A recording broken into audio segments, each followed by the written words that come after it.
All right. Welcome back to Data Nerds. This is, I think, episode 4 or 5 in this. So we have a case. I guess we can say who we are if people don't know. I'm Mike Brown, joined by, Brian Gardner. And Pat Healy. and this case is from someone that I am working with.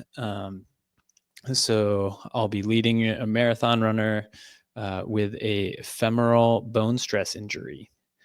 So going into the case, I wrote a decent amount here because I've been working with her for a while, and there's quite a lot to say. So 36-year-old female marathon runner with right hip and mid-thigh pain, which started in January when she was building for Boston, which was April 15th, in London, which was April 21st, 6 days apart, doing 2 marathons.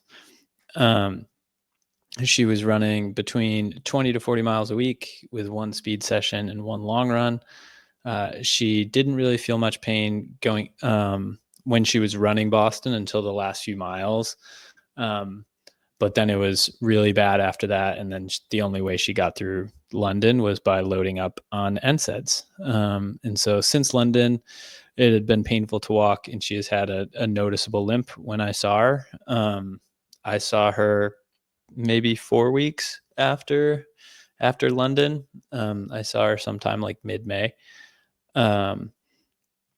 So to cut to the chase, I mean, I could talk a lot about just the eval itself, but after the eval, we thought she had a femoral shaft stress reaction, and so then we got her to get an MRI, which she got 4 weeks after the initial eval. So there was a right non-displaced femoral shaft bone stress injury. Some of the things on the MRI report were significant bone marrow edema medially. She had cortical thickening and signs of new bone formation. That's how we could say it was more of a stress fracture than a stress reaction, because the new bone formation is suggestive that like there was some sort of fracture line. And then the MRI didn't grade it. So my understanding of grading, it would be like a 3 or a 4A, which 4B is the highest you can get. I don't remember all the specifics of like what the grades are off the top of my head. But essentially a lower grade is less severe, higher grade is more severe, higher grade is going to take longer to be non-weight bearing and then return to sport. Any thoughts, questions there? Yeah, I have one question. Just when did you see her? You saw her after both marathons? Yeah. Okay. I saw her in like mid-May. She had taken time off after London, thinking like, oh, it's just annoyed because I ran a marathon, so I'm going to take time off and it'll heal. And then it Not just wasn't one, healing. 2 in 1 week. Yeah, exactly. So, given like I think after Boston, she already had a bone stress injury of some grade. I think London just made it worse. And then she was also walking around on it for the weeks before she came and saw me. I think I talk about this here. No. So I guess before I get to that, she's a dentist too. So there's a lot of standing and sitting, walking around, and using her right leg to like push the pedal to do stuff. I don't know the exact things that dentists use this pedal for, but it's important, and that hurt her leg. Clean your teeth. I know. Yeah, but like I don't know what tools do what. It's like how they use anything. It's just like with the pedal. So it's like it gradients it. Yeah. You never watch their feet. I mean, Yeah. I don't know what kind of dentist you're going to, but I'm just trying not to be blinded by the light. But anyway, so plan of care. So she ran Boston and London because she was trying to run all 6 world major marathons. At the time there were 6, now there's 7, but the 7th one in Sydney doesn't count for the like 6-star medal that exists if you do all 6 of them. So her 2 main goals were to complete New York City Marathon, which was November 3rd, which is 25 weeks out from the initial eval, and then Tokyo Marathon, which was 8 days ago. And that was 42 weeks out from the initial eval. She had already run New York City before, which is good. She just wanted to better her time on that. What's the question on this 6-point thing? Does that have to be in within a year? No, that's just ever. Oh, okay. Still hard. Yeah. Still hard. And so just impressive to like get into all of those as well. Because they're typically pretty hard to get into. But so I guess the like 3 stages that we kind of had, or I guess, yeah, 3 stages. So after the, in theory, after the initial eval, but it ended up being more after the MRI. She was non-weight bearing in crutches from June to October. So that was a pretty long time. And if you're good at your dates, you'd realize that gave her a couple weeks before New York City to go from non-weight bearing to running. So New York City wasn't happening. And so that was like stage 1 was just like managing non-weight bearing. Stage 2 would be progressing from non-weight bearing to full weight bearing, which took most of October and November to like be comfortable weight bearing 100% of the time off the crutches. Then we started a return to run in December, and really the main goal for the running was, I guess, twofold. In December, it was just try and build up tolerance to running up to 30 minutes. And then from January to February, it was just building this time on feet tolerance, because we knew Tokyo Marathon was going to look very different from all the other marathons that she did. So the goal was just to finish Tokyo. A lot of other people in her circles were saying like Tokyo would just be like stupid to do. Like she should just wait. She was, very adamant to do it, and I was realistic on like you essentially have to hit all these things, which I'm going to go into later, but you have to hit all these things. And if you don't hit these things at these times, it's just not going to work. So yeah, that's the goal. She had 7 hours to run it, training for 6:15 to give her some wiggle room, because that's 7 hours from gun time. If you start back in the field, you may not actually cross the line until until essentially you have 6 hours to run to run the marathon, which is kind of baloney. Cool. Any questions there? No, what makes Tokyo different from the other ones? I mean, I guess the mileage is the same, but Tokyo's nice. Tokyo's flat. All of them are pretty flat, but what that was really helpful for us, that we didn't really need to worry about hills when she was doing it. Yeah, I think that would be the biggest consideration for her training. Like if she was trying to train for Boston again, Boston's a much hillier course. And then my next question is more about like, so you started running in December, started doing like 30 minutes. I guess go a little bit further into time on feet tolerance, because I mean, I think that could like be perceived as slightly different of just like, okay, what's running time?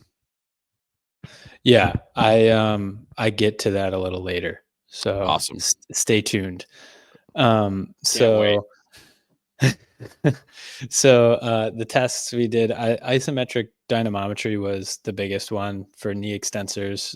This helped in determining readiness for run. And then this is the extensive discussion of the run training plan with key markers to hit. That's where we talk about the time on feet tolerance. So isometric dynamometry, one thing I just want to say about this readiness to return to run.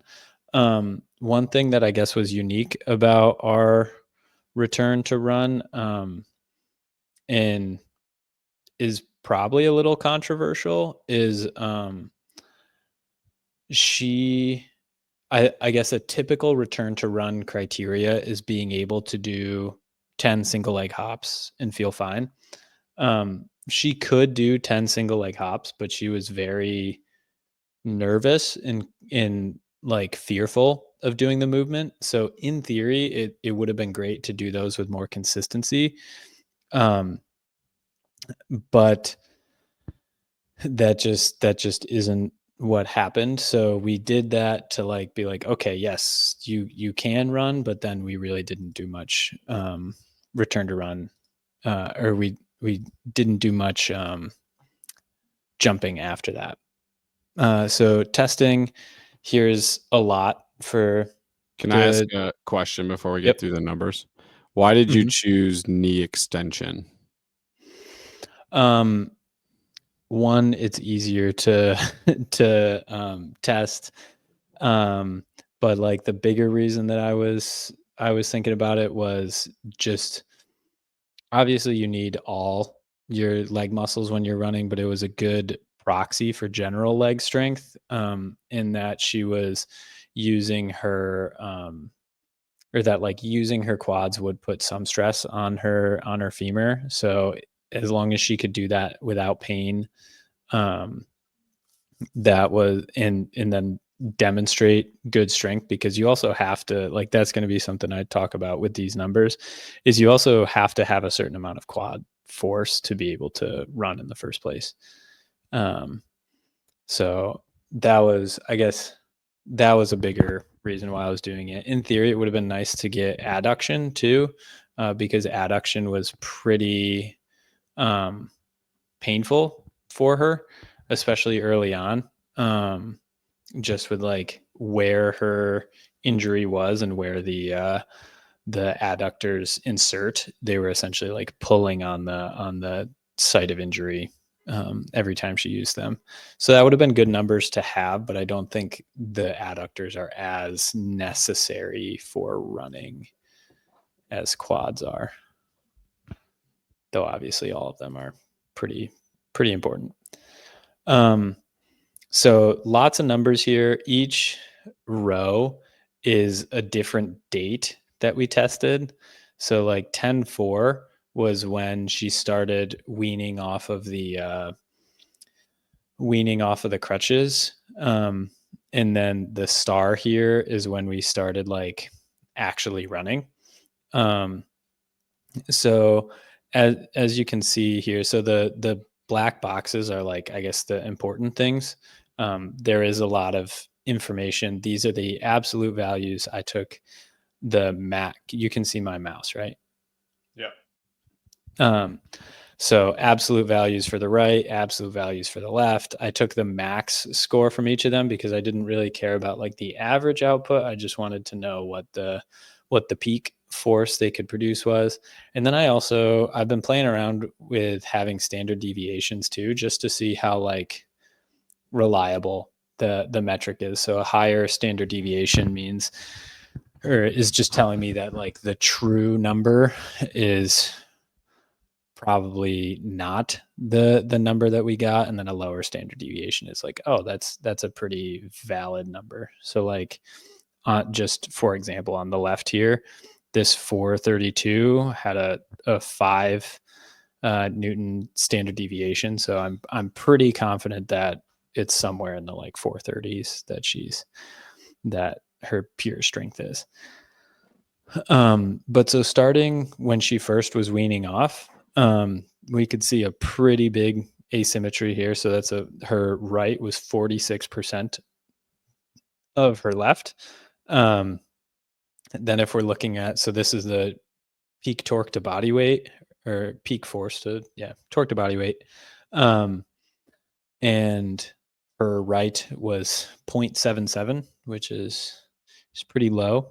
Her left was 1.68, which is also pretty low, which just makes sense. She's been using that leg, but there's just going to be some general weakness because she hasn't been using it in the same extent that she was. So notice improvement from each time. I don't think I need to go into all the specific numbers. These two columns are fun because it just shows like how much, like what the difference in peak force in newtons is from the time before it to that time. So like each time she's got a pretty big jump. Biggest jump was actually from about a month from November 19th to December 10th. She jumped 132 newtons of peak force, which was also great because she went from 69% asymmetry to 94%, which above 90 is something that, like, I mean, we talked about this in our LSI podcast a while ago, about like how to make LSI better. But I think just in general, 90 is something that I look for in symmetry. And then another thing that I was looking for is above 2 for her torque to body weight. I have heard and seen before that like you want at least 2 when you're starting return to run after an ACL repair. So then I just extrapolated that for her as well. So that's why this has a star, because this is the testing that we were like, okay, I think you're ready to start running at this point. And then this testing at the end of January was just confirming that there was still progress. It's funny, the symmetry actually went down a little bit. That's because she had a pretty big jump in her left side, and her right side was just lagging behind a little bit. But the overall, the numbers are trending upward. Any thoughts, questions from this stuff? Oh, yeah, actually oh, never mind. I see it there. I take it back. I was going to ask you what angle you did it at. But so actually, I do have a question then. So you did it at 60. What was your setup for that? It's not the perfect setup. So I have I should have had like a picture of this or something, but I had one of the boxes that, I don't know, doesn't have the bottom to like, it, or the sides. And so they sit on that. I have that pushed all the way up to the sides of one of a squat rack. And then they sit all the way back on that. And then if they're back on the squat rack, so they're like somewhat controlled there, then I put a belt around, like as distal as I can on their femur, and then have them attached to the like one leg attached via a strap to the Tindeck, and then like a cuff around their foot, around their ankle. And then I have them hold on, and try and keep everything as stable as possible, and then just kick as hard as they can. Gotcha. Can you visualize that? I can. And so to attain the 60 degrees, you just take up enough slack to where it's like 60 degrees ish, and then go from there. Yeah, I use a like digital goniometer to it's just like a angle finder from a carpenter shop that I found. And it's I just like get 60 on there, and then have them take up slack and like push just a little bit to make sure that it stays at 60. Staying there. Nice. Yeah. Yeah, so this was the biggest test that I did. I did do the run easy with her, but the run easy didn't really give us um, super useful information because her running form. So the run easy, for people that maybe didn't listen to the other um, podcast about it, is our like gait analysis software that you put a belt around their waist and it just gives some information on gait parameters. It wasn't as useful in this case because I knew her form was going to be different. And form really wasn't something that we cared too much about in this case because we were just trying to build running tolerance as soon as possible. And I didn't want to, I guess, necessarily dilute what we were doing or potentially cause a flare up by doing some like plyometrics, some fast things to work on running form a little bit more. In theory, it would have been great to do, but it wasn't my priority in these couple months. So then running training plan, just November to December. That's when we started the progressive walking. Progressive walking program started on the 19th of November. That's when she was full weight bearing all day without discomfort. That was 15 weeks to Tokyo. So we can think about, she had a 15-week marathon building block to go from 0 mileage to marathon. I just took some quotes from the different like programs I sent her. So on the 27th, the goal was just to focus on increasing your walking speed on the treadmill over time. So work up to getting to 30 minutes and a speed of 3.5 to 4 miles per hour. It should feel like a fast walk. Goal is to be here by the beginning of the second week of December. That's when that was when our next session was. The 3.5 to 4 miles per hour speed is going to be important because that just becomes like making that a base speed that then becomes like the target speed that we're looking for on a walk run later. So then in December, we started that walk run. So we did this first 3x1 minute jog, 1 minute walk together in the clinic, and then we just kind of built. Honestly, it is a pretty quick build. This may also be fairly controversial to do after such a large and significant bone injury that she had. Again, this is a pretty quick build. It was essentially just running every other day. Here I'd said no purposeful walks on the off day. So like it was do something and then just totally off the following day. And this 1 to 2 soreness on the off days, as long as it goes away by the on. Again, that goes against typical standard practice. With standard practice, you really it should be 0 out of 10 for bone injuries. It was honestly 0 out of 10 most of the time for her, but there was some soreness occasionally. So that's why I didn't want it to increase over time.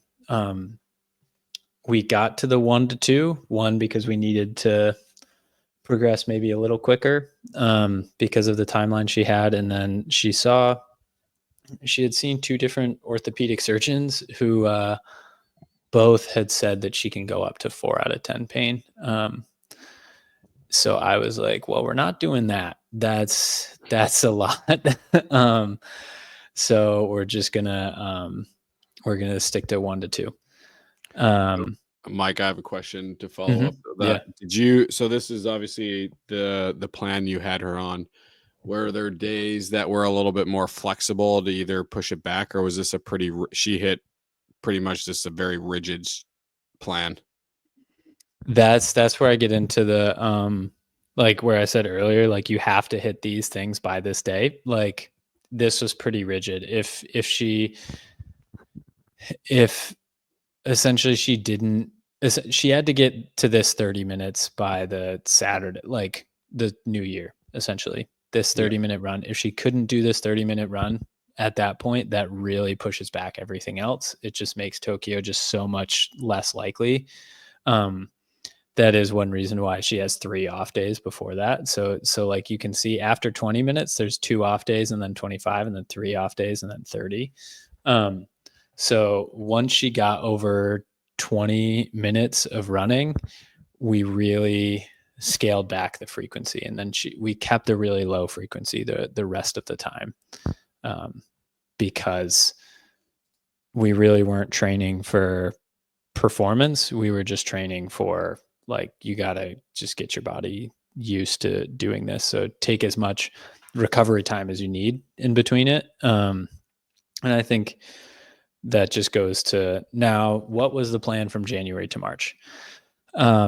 This was the entire plan from the start of the new year until Tokyo here at the bottom. Running 3 times a week.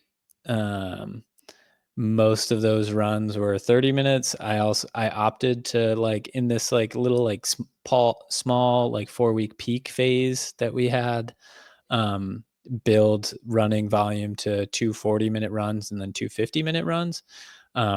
As long as they felt good. I told her, like, I don't really care about those. It's just like a nice to have, not a need to have. So if it hurts to run 40 minutes, then just do 30. Like, it's not a big deal. That's just my thought process. It was, if you can run for 50 minutes, then running 30 minutes and then walking 30 minutes is going to feel easier, because really the most important section of this entire plan is here. What the Sunday long runs. So it started out with a 1-hour walk. As long as that felt fine, then it went to 1.5 hours total. So this is where we get into that time on feet tolerance. It's not pure running. It was essentially 30 minutes on, 30 minutes off of walking, running. And that's the plan that we stuck to from 1.5. There was 2 1.5 hours, 2 hours, 1 3-hour, 1 4-hour, and then a taper of a 2-hour. Thought process was, if she can do for 4 hours, then she can push and do another 2 hours. I don't think she needed to get close to doing a marathon before actually doing the marathon. I think with this 4-hour one, she got 18-ish miles, which is actually like a typical longest long run for people pre-marathon, like 18 to 20. And then this side column is where just something that we had talked about. Essentially we did a lot of math. So if I switch to this tab here, can you guys see this tab? Yep. So this is just my nerdy. I essentially went every 400, and just increasing by 1 second in a 400. What is your 200, your 300, and then up to your marathon splits. So then we could find out, like, okay, so you want to run, if you go all the way down here, you want to run a 3:15 marathon or a 6:15 marathon, then you got to be around a 14:12 mile pace ish. I also have this calculator thing over here, because there's not many great pace calculators for free on the internet. So essentially, if I put in that that's not what I want to do. I just messed the whole thing up. So that she wants to run a 6:15 marathon. You put 6:15 up. That's 6 minutes. Okay, well, you get the point. You get 6 hours 15 minutes 26.2, and then it gives you the exact pace that you need for that. I used that to then make a lot of different tables for her to show, like, this is miles per hour. So when you're on the treadmill, this mile per hour is then this pace that you're going. That was helpful for her to know like what paces she needed to fluctuate. Did that with faster paces too. So if we go back to this tab, so average for a 7-hour marathon is 15:30. There are tons of ways to get that. We're trying to get this 6:16, so that means we need to get a 14:15 pace.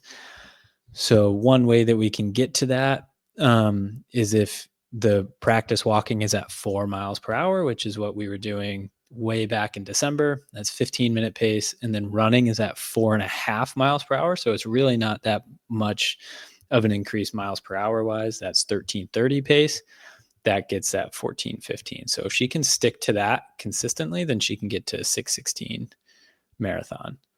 A lot easier said than done, but that was what we were training for this whole time. And this build looks very different from a typical marathon training build.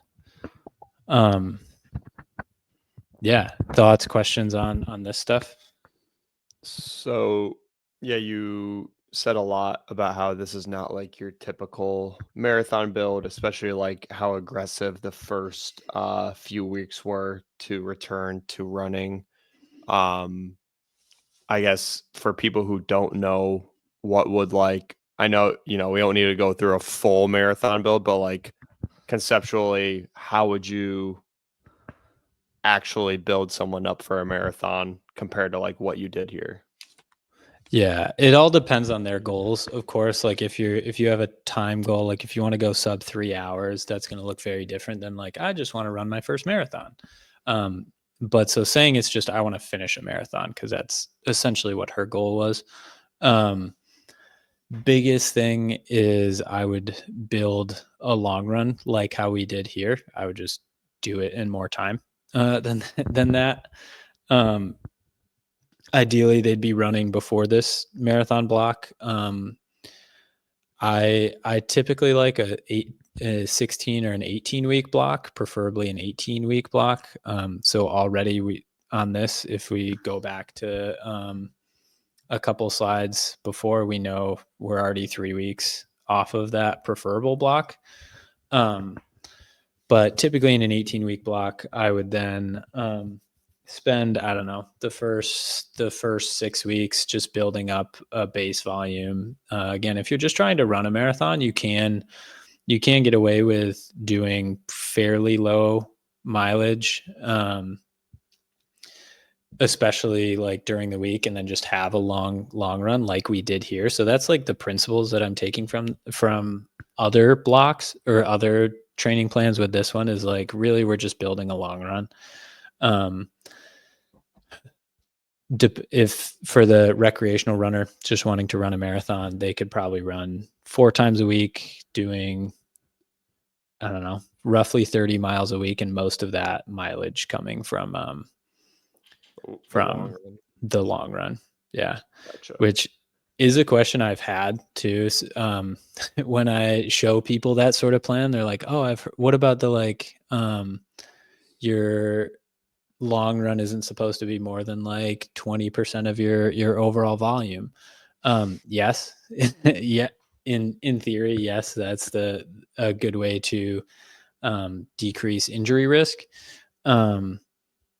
But with all the relative off days they have, because they'd only be running 4 days a week, and we can put off days on either side of a long run, that makes it a little more doable to just have a longer long run. And then that's where we just are dialing in all the other stuff too, to make sure they are fueling appropriately, doing some weight training to support the running that they are doing. Cool. And how did this person do, or how are they doing now? Thank you for asking. That's my big reveal. So I shared this on my Instagram because I was so pumped. We were training for a 6:16 marathon with a walk run. And she ran a 4:49 running the entire time and felt really good doing it. So that was really cool to wake up to. I was checking the results and I was like, no way, not like this. She must have like given her bib to someone else. The 4:49 marathon that she ran at Tokyo, despite this like really abbreviated training, was faster than her previous Boston, like the Boston Marathon that she ran, and London, of course, London, because she was running on a stress fracture. But but it was pretty cool that it was faster than her Boston too. So that was a big win from all this. And now she is. I still haven't seen her post this because she's been on vacation in Hawaii, which is a well-deserved vacation after crushing that. And especially also after doing 4 hours outside on one of the coldest weekends in Maine. It's that was a tough part of the training plan.